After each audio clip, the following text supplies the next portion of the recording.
everybody, it's Michelle and I'm ready to start on some Halloween projects. I posted asking for suggestions of what you all wanted to see, and one of the suggestions that I got was from Susie for a spider. She made a beautiful spider web dream catcher and she wanted an idea for a spider to incorporate into that. I had planned on trying to do a spider bead charm anyway, but I hadn't really put much thought into finishing out how exactly that would go. So when she gave that suggestion, I said, okay, it's time to go ahead and do that spider charm. And I'm going to go ahead and turn that into a spider necklace today. And for that, I've got a necklace that I made just by cutting a 16-inch length of chain, and then on one end I attached a lobster clasp with a small jump ring, and then I just added a larger jump ring onto the other end to hook that lobster clasp into for a closure. And so that gives us a 16-inch necklace, which is kind of small. It's almost like a choker size, but not quite. And you can do the necklace any size that you want it to be, but I thought the shorter would be better because I'm going to come down from the center and hang one straight piece of chain. So that's going to add to our length, and I thought that would look cute as a little string of web that the spider is dangling from. So again, just use whatever size you want yours to be, but I went with the 16-inch. And for that little dangle of web, I just cut a 1-inch piece of the same chain.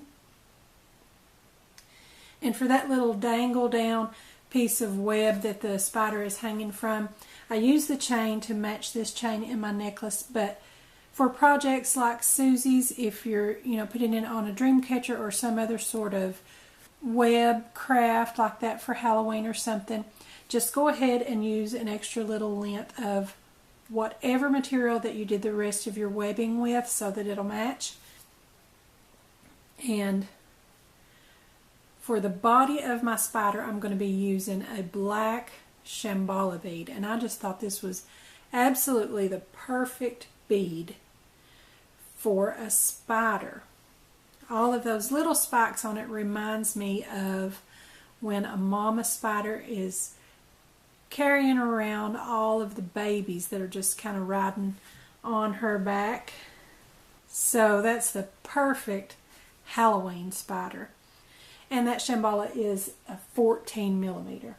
And then for the head, we're just going to use a 10 millimeter smooth round glass bead in black also. And I've got a 2-inch head pin in the gunmetal color, so it's kind of dark and blends in with our spider. And I thought for the legs I would use these 3 millimeter chenille stems that I just got recently on a shopping trip to Joann. And I picked these up without a clue as to what I would do with them, but I knew that they were really cute in that tiny little 3 millimeter size. So I went ahead and picked them up, and I was looking through my supplies today trying to figure out how to do the spider legs. I had tried previously with other head pins and beading wire and things like that with beads on those. The beads kind of made the legs too bulky, and it was a little too flimsy just using the wire or something like that without beads. So when I came across these that I had gotten just the other day, I thought that is perfect. So we're going to try that and see how we can do with 3 millimeter chenille spider legs. And I'm going to cut 4 of these at 2 inches. And I'm just going to cut that with my wire cutters. And 2 inches might be too long, that it's easier to cut it away than to put it back. So we're going to try that with the 2-inch pieces.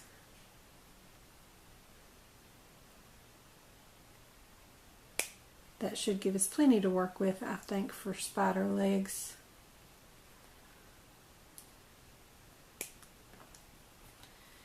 And I'm going to save every little bit of those tiny chenille stems. I had never seen those. If you all didn't see my craft mini haul video just recently when I got those, it was a pack of multicolored 3mm chenille stems that I had gotten at Joann's, and here's the tag that was on those. They're the Doris brand, 25 pieces in a pack. They're 3mm wide and 12 inches long, and it was just 99 cents for the pack, and I thought that was really, really good. Okay, I'm just going to lay those aside. I'm going to go ahead and take my head pin and put my spider head on. And I want that head down as if the spider's going downward, because that way the chain that'll be at the top that he's hanging from is coming out the back end. And if you've ever seen a spider building a web, they do that from their back end.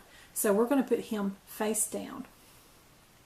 And then we'll go ahead and see if we can get the legs on there. And I'm going to take these 4 and give it a couple of twists in the middle. 2 should do it, I guess. Okay, so I'll just kind of give that a bend.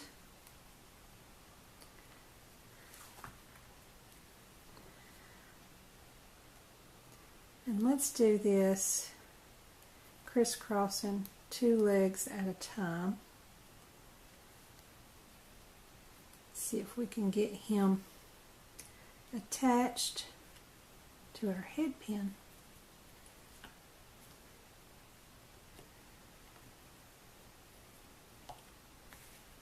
There we go. I think that worked pretty good. So I just kind of crisscross the bottom 2, then the next 2, the next 2, and crisscross those over 2 at a time. And then I'm going to scrunch it down. And then put on our spider body.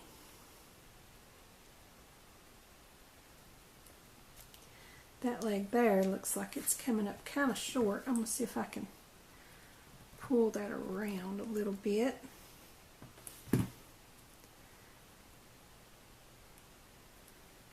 That's a little better.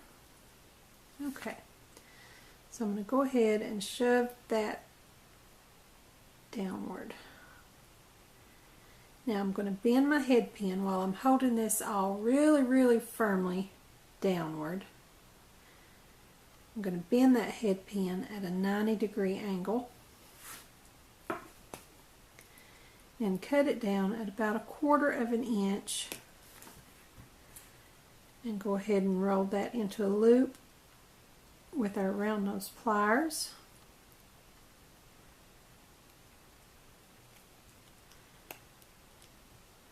And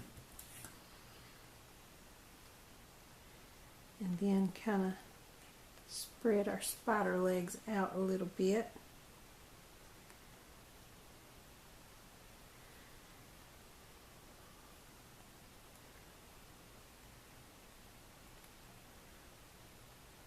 We'll switch those 2. Okay. Now that we've got that looped so everything is held together, I'm going to take 2 pairs of chain nose pliers. I'm going to try to pull really tightly so that it gets wrapped really well.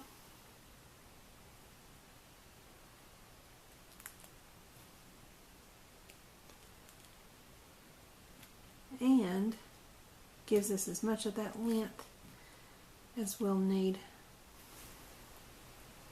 And I'm going to bring back my wire cutters and just kind of trim these up so that they're sort of even on both sides with the leg opposite of it.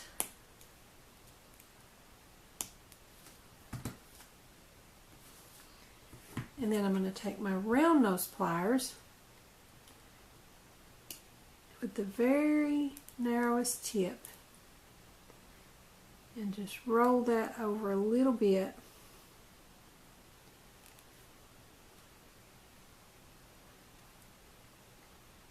And then pinch it together.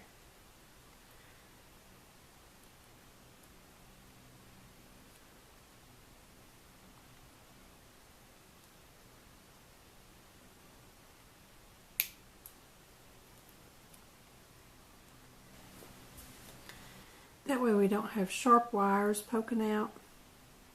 Just the very, very tip. And then squeeze it together. I'm going to kind of shape his legs the way that I want them using my round nose pliers. On each side kind of curve 2 to the front, 2 to the back, just a little.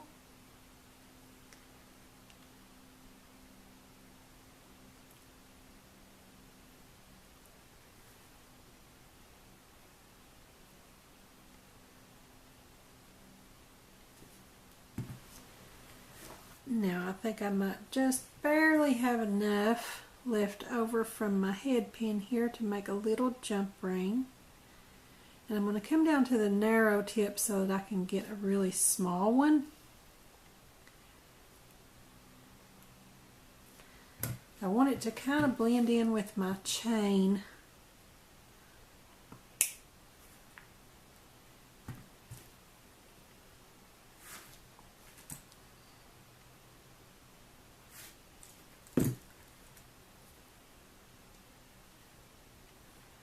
Open that up, and then I'm going to hook that into the loop on the back end of my spider.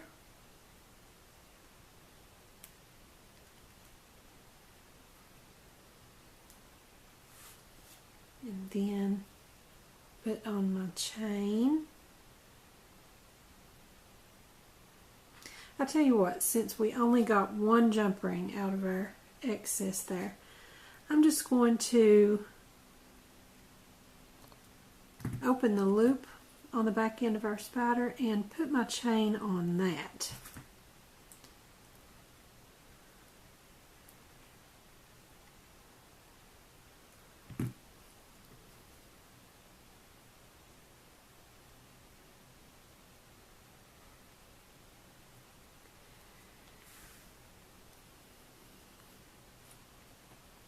And then just close that loop back up.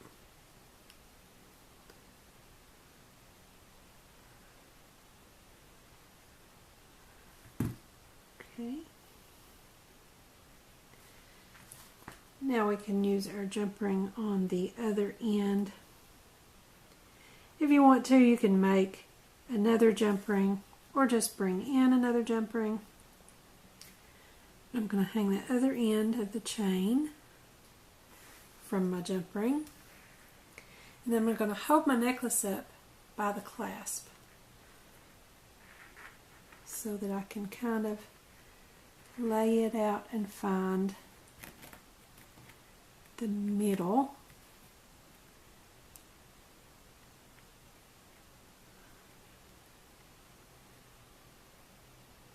And that's going to be right about here. And just get that middle link right on that jump ring too.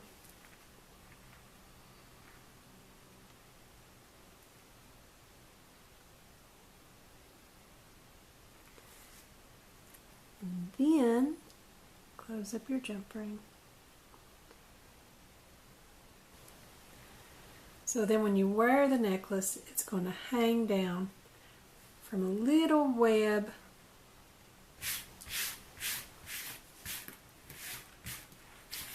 Let me clean up my mess.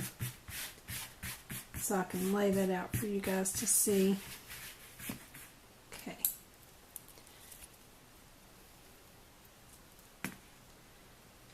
Now, there we go.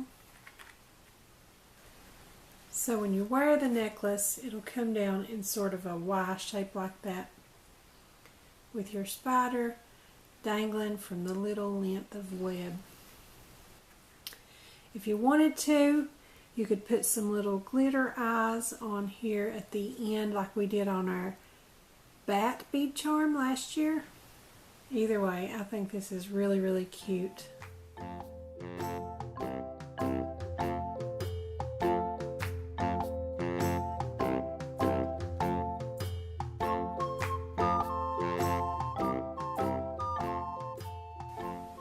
So you guys be sure to comment below and let me know what you think.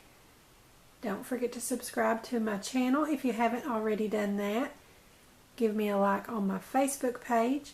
Also be sure to join our Facebook group, Crafty Minds.